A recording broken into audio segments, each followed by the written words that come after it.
What's up guys, welcome back to the channel. So I recently switched from my Canon M50 over to the Sony A7C, which I'm recording on right now, and I want to share my reasons for taking the plunge and moving over to the dark side with Sony. Wait, but actually, Sonys are better in low light, so does that make them the light side? Anyway, in this video, first we're going to talk about what I liked about the Canon M50 and the Canon ecosystem. Then we're going to talk about what I didn't like so much about this camera. And then we're going to talk about, after I decided I need a new camera, why did I choose the Sony ecosystem and the Sony A7C. And then finally, we're going to talk about whether or not I think you should make the switch if you're a Canon user right now and you're thinking about switching to Sony. Maybe this video will give you a little bit of clarification on that. So the first thing I loved about Canon cameras and my Canon M50 is just the ease of use. These cameras are so easy. You just pick it up, you can shoot with it. It's great for beginners. It has little like tutorials and beginner settings to really help you out. Everything's very clear in the menu system and has defining labels. And it's just a very easy and simple camera to use. You point it at something and it's giving you an image very close to what you're seeing out of your eye. And that's good in a lot of scenarios for beginners. And along with the ease of use, the Canon M50 has the beautiful Canon flip screen. This was amazing. I had a Nikon before this camera,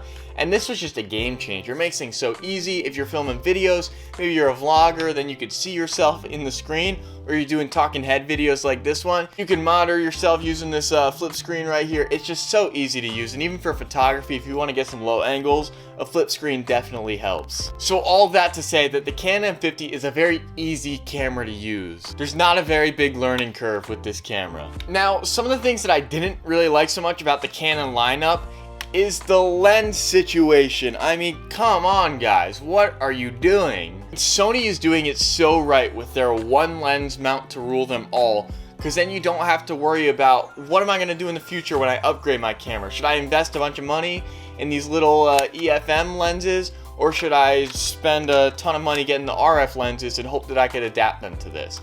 So the Canon lineup is so confusing in their lens selection, it did not make me want to stick with their system. I mean, Canon has RF, EF, EFM, EFS, so many different lens mount options, and it doesn't make any sense to me. The next thing is Canon is like the Apple of camera systems. You're paying more money for less specs and less performance, let's be honest. And the reason being is you're paying for ergonomics and ease of use and the flip screens and the autofocus and the color science. But nowadays, those arguments which used to justify paying more money for less specs aren't really relevant anymore, because all these other camera manufacturers like Sony and Fuji are adding in all these features like the flip screen and the autofocus and the color science. And now Canon cameras are looking pretty outdated and underpowered in comparable price ranges. The last reason why I didn't really like Canon cameras so much is because there's so much confusion on where the product line is going moving forward. With Sony, I see a clear path through their camera system, and that can't be said about Canon. So with Sony,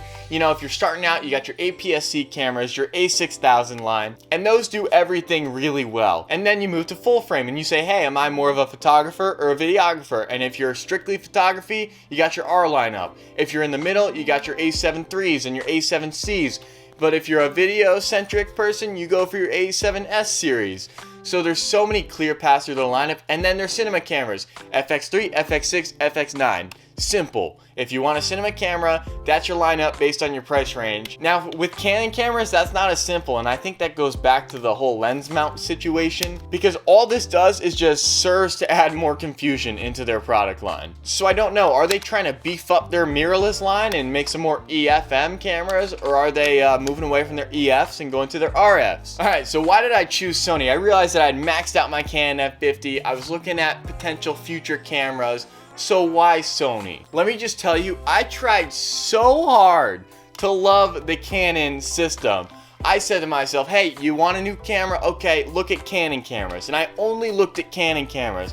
I was like, hey, I'm a Canon fanboy. I have a Canon camera. It's a great camera. That can't be denied. So I only looked at Canon cameras. So naturally, I found myself looking at the EOS R and the RP. And I'm like, hey, full frame. All right, and I landed on the EOS R. And I was looking at it, and I'm like, okay, so I'm going to buy this, right? This is the purchase. This is what I'm going to get. And I was just thinking, man, I wish this didn't have crop 4K. And I was just thinking, hey, maybe uncropped 4K's out there in the same price range somewhere else. Don't get mad at me, Canon, but I'm just going to, you know, look over there. Just take a peek in the pool there and see, oh, that's Sony A7 III is looking pretty nice right now. So then I started looking at Sony cameras, and I saw the A7 III, and I was like, okay, I'm between the A7 III and the EOS R, and I was just thinking, oh, if that A7 III just had a few more features that the EOS R has, like that flip screen and the autofocus and the color science. And as I'm sitting there weighing my options, EOS R in one hand, A7 III in the other, boom! Sony comes out with the A7C. Now, no one asked for this camera, no one wanted this camera.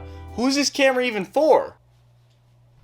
That camera's for me. Now that camera is for the person who wants to get into full frame Sony, but maybe they're used to Canon cameras. Maybe they're filmmakers who record themselves so they like a nice little flip screen and they don't need dual card slots. They're not running huge productions over here. And so the A7C is the perfect just mashup of what I need in a camera right now. And another reason why I chose Sony is that one lens mount system is such a good idea. It really helps you get like loyal customers because they know that they can invest in your lens lineup and be set for the future 2 or 3 or 5 cameras that they're gonna get in the future. And that brings me to my next point, and that is that anyone, photographer, videographer, can see a clear path through their product line. And the reason for this is they're not trying to do it all. They're not trying to make like an R5 that has high megapixels and is supposed to be great for video, because that doesn't really make sense. They have specified cameras that do the one thing that they're supposed to do super well. So if you're a videographer and you're just a videographer, you get your A7S III. That's a fantastic video camera. Or if all you do is take photos and you're not concerned about video at all and you just want high resolution photos, or you want action sports photos, there's specified cameras in Sony for that. Or if you're a middleman like myself, A7C or A7 III. It's so easy to pick a camera in their lineup right now. Okay, so now should you make the switch from the Canon M50 to the Sony A7C, or from Canon in general over to Sony? There are so many different ecosystems to choose from, so just the one golden rule is as long as you don't pick Nikon, you're gonna be happy. I hate you, Nikon. I hate you. Okay, so let me just say, if you're trying to find your next camera after your Canon M50, don't just look at your next camera. What you want to do is look at your next 3 potential cameras or your next 5 potential cameras.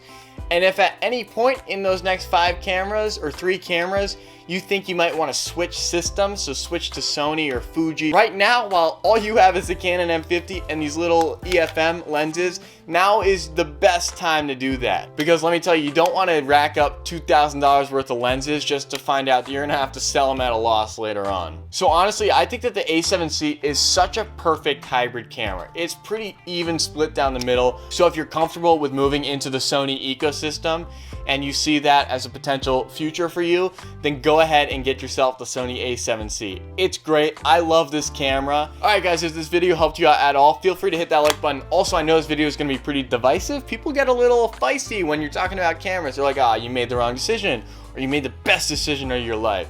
So in the comments below, let me know what kind of terrible or horrible mistake I made getting the A7C, and I'll be happy to ignore those comments. Make sure to subscribe to check in on more content like an A7C review coming up soon, and I'll see you guys in the next one. Peace.